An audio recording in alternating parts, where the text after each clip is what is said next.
Hello guys, so today we are going to talk about why you should use positive reinforcement training versus negative reinforcement training. First, I want to explain the definitions to everybody, just so that you can kind of understand what I'm talking about.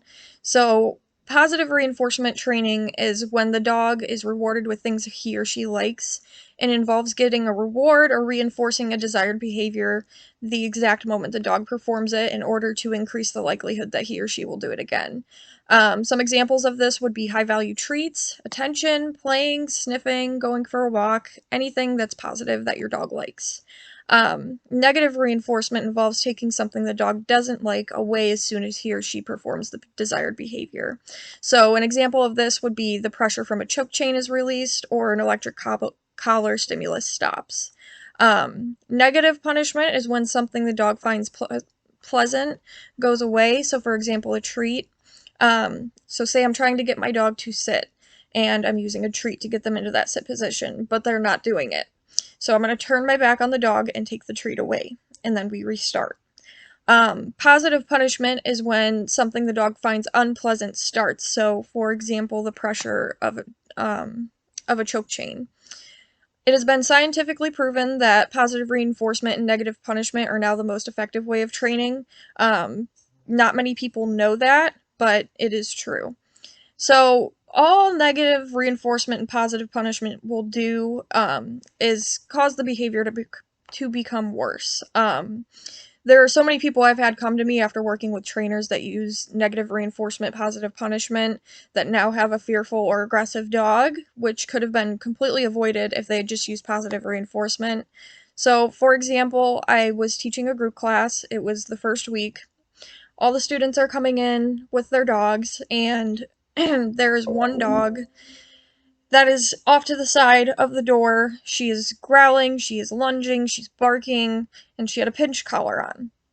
I told her parent, take that off right now. As soon as he takes it off, she is perfectly fine. She's still a little bit nervous, a little bit reactive, but she's not performing those behaviors anymore. I'm still to this day working with this dog and trying to help them reverse what the other trainers have taught them, because it just has caused so much damage to her mentally that she's gonna take a while to get back to normal. But I am very pleased with her progress. She's doing fantastic. I love her to death. She's one of my favorite dogs. Um, and she is doing a lot better with the positive reinforcement training. And every single time I see them, her parents always thank me so much for helping them through this situation. So all negative reinforcement and positive punishment training does is suppress a behavior, whereas positive reinforcement and negative punishment actually correct the behavior. So, for example, when you're walking your dog, if you're using a choke chain, which by the way can cause severe damage to your dog's trachea if it's not being used properly, your dog may walk loose on the leash, but you have not solved that problem. You have only suppressed the behavior. Whereas when I train, I like to use management tools such as a Freedom No Pull harness or a Halti to make training easier. However, within a few weeks, you no longer need this management tool because we've already taught your dog to walk nicely on the leash with nothing but a standard collar.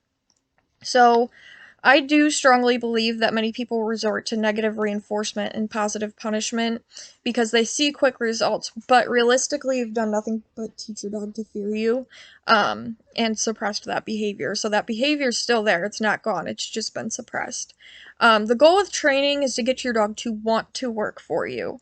You can achieve this. If you can achieve this, training is so much easier and so much more reliable. If you have taught your dog to fear you, then he or she is not going to create reliable behaviors. Training should be fun and upbeat, not stressful and fearful.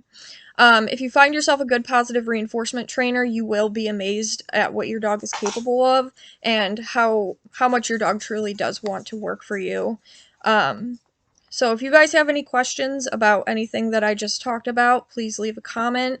And that is all I have for you guys today.